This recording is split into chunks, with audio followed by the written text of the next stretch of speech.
Post ಕೋವಿಡಲ್ಲಿ ತುಂಬ heart attack ಇರ್ಬೋದು ಅಥವಾ ಕೇಸ್ಗಳನ್ನ ನಾವು ಕೇಳ್ತಾ ಇದ್ದೇವೆ. ಅದಕ್ಕೆ ಒಂದು ಪ್ರಮುಖ ಕಾರಣ ನನಗೆ ವೈದ್ಯಕೀಯವಾಗಿ ಅನಿಸೋದಂದರೆ maybe post viral myocarditis ಇರ್ಬೋದು ಅಂತ ಅನಿಸುತ್ತೆ.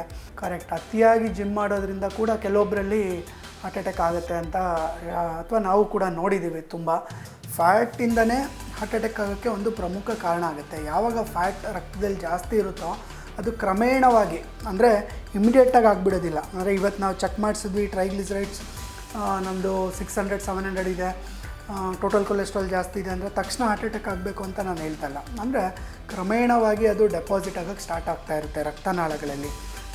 ಯಾವಾಗ ಮಂತ್ರ ಪಠನೆ ಮಾಡ್ತೀವೋ ಆವಾಗ ನಮ್ಮಲ್ಲಿ ಸ್ಟ್ರೆಸ್ ಅನ್ನೋದು ಆವಾಗಲೇ ನಾನು ಹೇಳಿದೆ, ದೇಹದಲ್ಲಿ ಏರಿಳಿತ ಆಗೋಕ್ಕೆ ಸಿಂಪಥೆಟಿಕ್ ಮತ್ತು ಪ್ಯಾರಾಸಿಂಪಥೆಟಿಕ್ ಆ್ಯಕ್ಟಿವಿಟೀಸ್ಗಳು ತುಂಬ ಪ್ರಮುಖ ಕಾರಣ.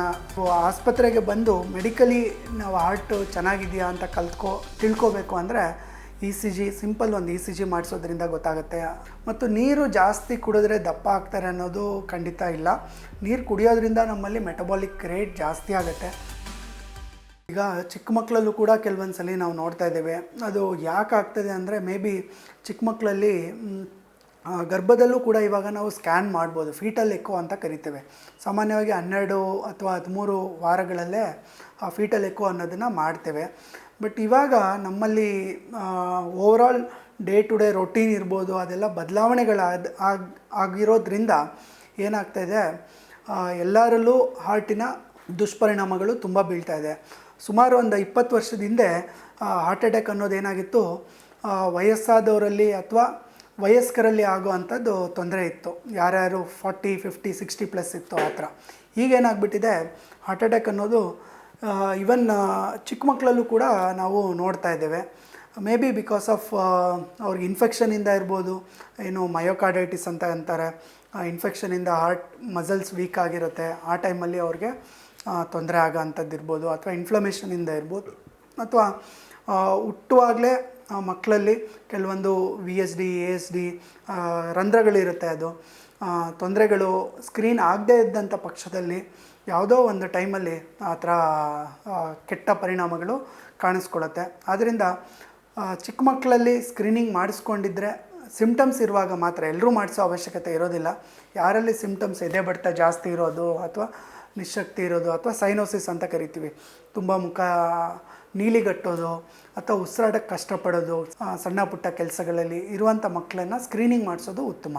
ಇದು ತುಂಬ ಜನಕ್ಕೆ ಇರುವಂಥ ಒಂದು ಟೆನ್ಷನ್ ಆಗಿದೆ. ಯಾಕಂದರೆ ಪೋಸ್ಟ್ ಕೋವಿಡಲ್ಲಿ ತುಂಬ ಹಾರ್ಟ್ ಅಟ್ಯಾಕ್ ಇರ್ಬೋದು ಅಥವಾ ಕೇಸ್ಗಳನ್ನ ನಾವು ಕೇಳ್ತಾ ಇದ್ದೇವೆ. ಅದಕ್ಕೆ ಒಂದು ಪ್ರಮುಖ ಕಾರಣ ನನಗೆ ವೈದ್ಯಕೀಯವಾಗಿ ಅನಿಸೋದಂದರೆ maybe post viral myocarditis ಇರ್ಬೋದು ಅಂತ ಅನಿಸುತ್ತೆ. ಅಂದರೆ ವೈರಲ್ ಏನು ಅಟ್ಯಾಕ್ ಆಗಿತ್ತು ಆ ಟೈಮಲ್ಲಿ ಸ್ವಲ್ಪ ಇನ್ಫ್ಲಮೇಷನಿಂದ ಅಥವಾ ಆ ಟೈಮಲ್ಲಿ ಸೈಟೋಕೈನ್ ಸ್ಟ್ರಾಂಗ್ ಆಗಿರುತ್ತೆ, ಆವಾಗ ಮಯೋಕಾರ್ಡಿಯಲ್ ಟಿಶ್ಯೂಗಳು ಡ್ಯಾಮೇಜ್ ಆಗಿರ್ಬೋದು. ಅದರಿಂದ ಕೆಲವೊಂದು ಸಲ ಇದಾಗ್ತಾ ಇರ್ಬೋದು. ಮತ್ತು ಪೋಸ್ಟ್ ಕೋವಿಡ್ ಹೈಪರ್ ಕೋಯಾಗ್ಯುಲೇಬಲ್ ಸ್ಟೇಟ್ ಅಂತ ಕರೀತಾರೆ. ಅಂದರೆ ರಕ್ತ ಸ್ವಲ್ಪ ಗಟ್ಟಿ ಆಗೋಕ್ಕೆ ಸ್ಟಾರ್ಟ್ ಆಗ್ತಾ ಇರುತ್ತೆ. ಅದರಿಂದ ಕೂಡ ಕೆಲವೊಬ್ಬರಲ್ಲಿ ಯಾವಾಗ ಬ್ಲಡ್ ಸ್ವಲ್ಪ ಥ್ರಾಂಬೋಸಿಸ್ ಆಗುತ್ತೆ ಅಥವಾ ರಕ್ತ ಗಟ್ಟಿ ಆಗುತ್ತೋ, ಮೋರ್ ಪ್ರೋನ್ ಫಾರ್ ಥ್ರಾಂಬೋಸಿಸ್, ಅಂದರೆ ರಕ್ತ ಹೆಪ್ಪುಗಟ್ಟೋದಕ್ಕೆ ರಿಸ್ಕ್ ಜಾಸ್ತಿ ಇರುತ್ತೆ. ಸೊ ಇವೆರಡು ಪ್ರಮುಖ ಕಾರಣಗಳಿಂದ ಪೋಸ್ಟ್ ಕೋವಿಡ್ ಟೈಮ್ ಇವಾಗ ಕೆಲವೊಬ್ಬರಲ್ಲಿ ಹಾರ್ಟ್ ಅಟ್ಯಾಕ್ ಕಾಣಿಸ್ತಾ ಇರ್ಬೋದು ಅಂತ ನನಗನ್ಸುತ್ತೆ. ಕರೆಕ್ಟ್. ಅತಿಯಾಗಿ ಜಿಮ್ ಮಾಡೋದ್ರಿಂದ ಕೂಡ ಕೆಲವೊಬ್ಬರಲ್ಲಿ ಹಾರ್ಟ್ ಅಟ್ಯಾಕ್ ಆಗುತ್ತೆ ಅಂತ ಅಥವಾ ನಾವು ಕೂಡ ನೋಡಿದ್ದೀವಿ. ತುಂಬ ಏನಕ್ಕೆ ಇದು ಆಗ್ತಾಯಿದೆ, ಯಾವುದರಿಂದ ಪ್ರಿವೆಂಟ್ ಮಾಡ್ಬೋದು ಅಂತ ಅಂದರೆ, ಸಾಮಾನ್ಯವಾಗಿ ಜಿಮ್ಗೆ ಸೇರೋ ಮುಂಚೆ it is advisable to undergo cardiac screening ಅಂತ ನಾನು ಹೇಳೋಕ್ಕೆ ಇಷ್ಟಪಡ್ತೀನಿ. ಅಂದರೆ ಒಂದು ಸಿಂಪಲ್ ECG, ಎಕೋ ಅಥವಾ ಬ್ಲಡ್ ಟೆಸ್ಟ್, ಕೊಲೆಸ್ಟ್ರಾಲು ಇದೆಲ್ಲ ಚೆಕ್ ಮಾಡಿಸ್ಕೊಳ್ಳೋದ್ರಿಂದ ನಾವು ಫಿಟ್ ಇದ್ದೀವಾ ಜಿಮ್ ಮಾಡೋದಕ್ಕೆ ಅನ್ನೋದನ್ನು ನಾವು ಪತ್ತೆ ಹಚ್ಕೋಬೋದು. ಫಾಲೋಡ್ ಬೈ ಯಾಕೆ ಆ ಟೈಮಲ್ಲಿ ಪತ್ತೆ ಹಚ್ಚದೇ ಇರೋರಲ್ಲಿ ಹಾರ್ಟ್ ಅಟ್ಯಾಕ್ ಆಗೋದು ಅಥವಾ ಕುಸ್ತು ಬೀಳೋದಾಗುತ್ತೆ ಅಂದರೆ, ಅವ್ರು ಪ್ರಾಪರ್ ವರ್ಕೌಟ್ ಮಾಡಿರೋದಿಲ್ಲ ಅಂತ ಕಾಣಿಸುತ್ತೆ. ಯಾಕಂದರೆ ಅವರು ದೇಹದ ತೂಕದ ಮೇಲೆ ಅಥವಾ ಅವರು ಓವರಾಲ್ ಲೈಫ್ ಸ್ಟೈಲ್ ಹೆಂಗಿದೆ ಅದನ್ನು ಅಸೆಸ್ ಮಾಡಿಕೊಂಡು ಫಸ್ಟು ಅವ್ರಿಗೆ ಕಾರ್ಡಿಯಕ್ ಎಕ್ಸಸೈಸಸ್ನ ಮಾಡಿಸೋದು ಉತ್ತಮ. ಅದು ವಾರ್ಮಪ್ ಎಕ್ಸಸೈಸ್ ಇರ್ಬೋದು, ಅದನ್ನು ಮಾಡಿಸ್ಬೇಕು. ಫಾಲೋಡ್ ಬೈ ಅವ್ರಿಗೆ ಏನು ಆ್ಯಕ್ಟಿವಿಟೀಸ್ ಇದೆಯೋ ಅದನ್ನು ಮಾಡಿ ಲಾಸ್ಟಲ್ಲಿ ಕೂಲ್ ಡೌನ್ ಎಕ್ಸಸೈಸ್ ಅಂದರೆ ಸ್ಟ್ರೆಚಿಂಗ್ ಎಕ್ಸಸೈಸ್ಗಳು ಮಾಡೋದ್ರಿಂದ ಬಾಡಿಗೂ ಕೂಡ ಟೈಮ್ ಸಿಗುತ್ತೆ. ಅಂದರೆ ಮೇಯ್ನ್ಲಿ ಹಾರ್ಟಿಗೆ ಅದಕ್ಕೆ ಅಡ್ಜಸ್ಟ್ ಆಗೋಕ್ಕೆ ಟೈಮ್ ಸಿಗುತ್ತೆ. ಯಾವಾಗ ಹಾರ್ಟಿಗೆ ಅಡ್ಜಸ್ಟ್ ಆಗೋಕ್ಕೆ ಟೈಮ್ ಕೊಡ್ದೇನೆ ಸಡನ್ನಾಗಿ ಹೈ ಇಂಟೆನ್ಸಿಟಿ ಎಕ್ಸಸೈಸಸ್ ಮಾಡೋಕ್ಕೆ ಸ್ಟಾರ್ಟ್ ಮಾಡ್ತೀವೋ ಆವಾಗ ಒತ್ತಡ ಬೀಳ್ಬೋದು ಅಂತ ನನಗೆ ಅನಿಸ್ತದೆ. ಖಂಡಿತ ಹೌದು, ಫ್ಯಾಟಿಂದನೇ ಹಾರ್ಟ್ ಅಟ್ಯಾಕ್ ಆಗೋಕ್ಕೆ ಒಂದು ಪ್ರಮುಖ ಕಾರಣ ಆಗುತ್ತೆ. ಯಾವಾಗ ಫ್ಯಾಟ್ ರಕ್ತದಲ್ಲಿ ಜಾಸ್ತಿ ಇರುತ್ತೋ ಅದು ಕ್ರಮೇಣವಾಗಿ, ಅಂದರೆ ಇಮಿಡಿಯೇಟಾಗಿ ಆಗಿಬಿಡೋದಿಲ್ಲ. ಅಂದರೆ ಇವತ್ತು ನಾವು ಚೆಕ್ ಮಾಡಿಸಿದ್ವಿ, ಟ್ರೈಗ್ಲಿಸರೈಡ್ಸ್ ನಮ್ಮದು 600-700 ಇದೆ, ಟೋಟಲ್ ಕೊಲೆಸ್ಟ್ರಾಲ್ ಜಾಸ್ತಿ ಇದೆ ಅಂದರೆ ತಕ್ಷಣ ಹಾರ್ಟ್ ಅಟ್ಯಾಕ್ ಆಗಬೇಕು ಅಂತ ನಾನು ಹೇಳ್ತಾ ಇಲ್ಲ. ಅಂದರೆ ಕ್ರಮೇಣವಾಗಿ ಅದು ಡೆಪಾಸಿಟ್ ಆಗೋಕ್ಕೆ ಸ್ಟಾರ್ಟ್ ಆಗ್ತಾ ಇರುತ್ತೆ ರಕ್ತನಾಳಗಳಲ್ಲಿ.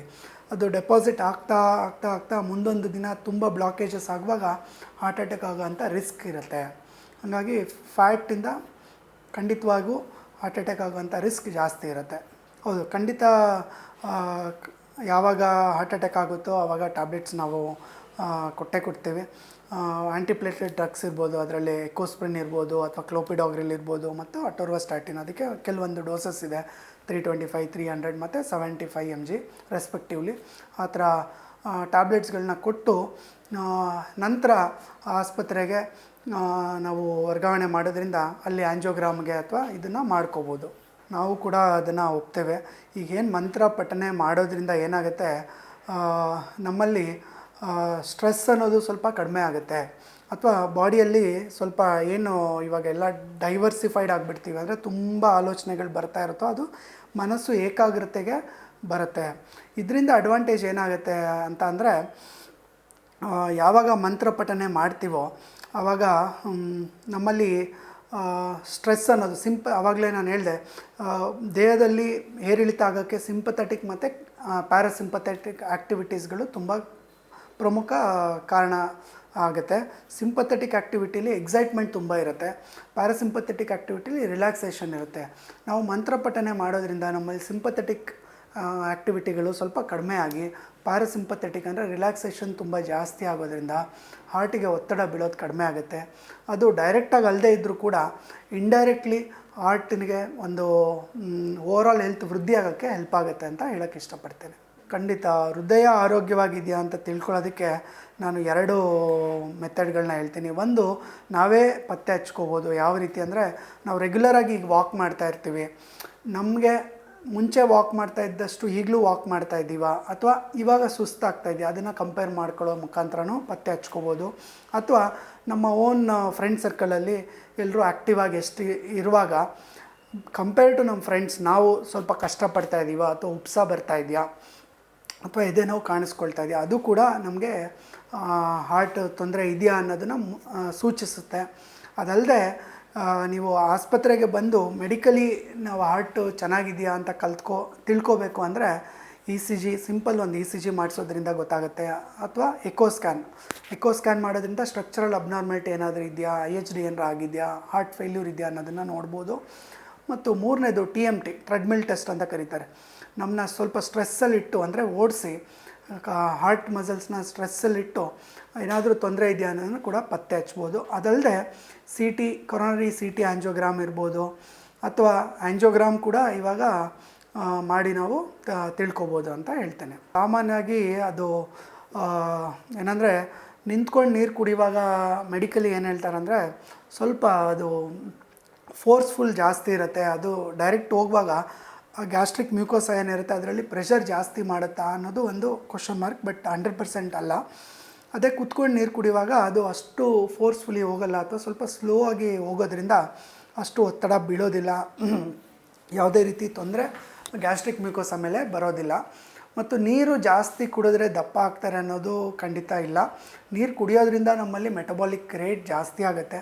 ಮೆಟಬಾಲಿಕ್ ರೇಟ್ ಜಾಸ್ತಿ ಆದಾಗ ಓವರಾಲ್ ಅದು ವೆಯ್ಟ್ ಲಾಸ್ಗೆ ಹೆಲ್ಪ್ ಮಾಡುತ್ತೆ ಹೊರತು ವೆಯ್ಟ್ ಗೇನ್ಗಲ್ಲ. ಜೊತೆಗೆ ನೀರು ಕುಡಿಯೋದ್ರ ಜೊತೆಗೆ ನಾವು ರೆಗ್ಯುಲರ್ ಎಕ್ಸಸೈಸಸ್ ಇರ್ಬೋದು, ಲೋ ಫ್ಯಾಟ್ ಡಯಟ್ ಎಲ್ಲ ಮಾಡೋದು ಉತ್ತಮ. ಖಂಡಿತ ಹೌದು, ಸಕ್ಕರೆ ಪ್ರಮಾಣದಿಂದ ನಮಗೆ ಏಜಿಂಗ್ ಬೇಗ ಆಗುತ್ತೆ ಅನ್ನೋದು ನಿಜ. ಹಂಗಂತ ಏಜಿಂಗ್ ಆಗಬಾರ್ದು ಅಂತ ಸಕ್ಕರೆ ತಿನ್ನೋದೇ ಕಂಪ್ಲೀಟ್ ಅವಾಯ್ಡ್ ಮಾಡಿ ಅಂತ ನಾನು ಹೇಳ್ತಾ ಇಲ್ಲ. ಬಟ್ ಕ್ರಮೇಣವಾಗಿ ಕಡಿಮೆ ಮಾಡೋದು ಉತ್ತಮ. ಎಲ್ಲೆಲ್ಲಿ ಕಟ್ ಡೌನ್ ಮಾಡೋಕ್ಕಾಗುತ್ತೆ ಅದು ಕಟ್ ಡೌನ್ ಮಾಡೋದು ತುಂಬ ಉತ್ತಮ. ಯಾಕೆ ಅಂದರೆ, ಈ ಸಕ್ಕರೆ ನಾವೇನು ತಿಂತೀವಿ, ಗ್ಲೂಕೋಸ್ ಅನ್ನೋದೇನಿದೆ, ಅದು ರಕ್ತದಲ್ಲಿರುವಂಥ ಪ್ರೋಟೀನ್ಸ್ ಇರ್ಬೋದು, ಫ್ಯಾಟ್ಸ್ ಇರ್ಬೋದು, ಅದ್ರ ಜೊತೆ ಮಿಕ್ಸ್ ಆಗಿ ಅದು ಒಂದು ಕಾಂಪ್ಲೆಕ್ಸ್ ಫಾರ್ಮ್ ಮಾಡುತ್ತೆ. ಏಜ್ಸ್ ಅಂತ ಕರೀತಾರೆ, ಅಡ್ವಾನ್ಸ್ ಗ್ಲೈಕೇಷನ್ ಎಂಡ್ ಪ್ರಾಡಕ್ಟ್ಸ್ ಅಂತ ಕರೀತಾರೆ. ಈ ಪ್ರಾಡಕ್ಟ್ ಏನು ಮಾಡುತ್ತೆ, ಸ್ಕಿನ್ನಲ್ಲಿರುವಂಥ ಜೀವಕೋಶಗಳನ್ನ ಮೇಲೆ ಇನ್ಫ್ಲಮೇಷನ್ ಮಾಡುತ್ತೆ, ಅಂದರೆ ಡ್ಯಾಮೇಜ್ ಮಾಡುತ್ತೆ. ಮತ್ತು ಸ್ಕಿನ್ ಕೆಳಗಡೆ ಇರುವಂಥ ಕೊಲೆಜನ್ ಟಿಶ್ಯೂಸ್ ಮೇಲೆ ಅದನ್ನು ಸ್ವಲ್ಪ ಬ್ರೇಕ್ ಡೌನ್ ಮಾಡುತ್ತೆ. ಅದರಿಂದ ಬೇಗ ವ್ರಿಂಕಲ್ಸ್ ಫಾರ್ಮ್ ಆಗೋದು ಮತ್ತು ಸ್ಕಿನ್ ಬೇಗ ಡಾರ್ಕ್ ಆಗೋದು ಆಗುತ್ತೆ. ಅದರಿಂದ ಶುಗರ್ ಕಟ್ ಮಾಡೋದ್ರಿಂದ ನಾವು ಬೇಗ ಏಜ್ ಆಗೋದು ಅಥವಾ ತುಂಬ ವಯಸ್ಸಾದಂಗೆ ಕಾಣೋದನ್ನು ಸ್ವಲ್ಪ ಕಡಿಮೆ ಮಾಡ್ಕೋಬೋದು ಅಂತ ಹೇಳ್ತೇನೆ. ಬಟ್ ಕಂಪ್ಲೀಟ್ ಕಟ್ ಡೌನ್ ಮಾಡಿ ಅಂತ ಸಜೆಸ್ಟ್ ಮಾಡೋದಿಲ್ಲ.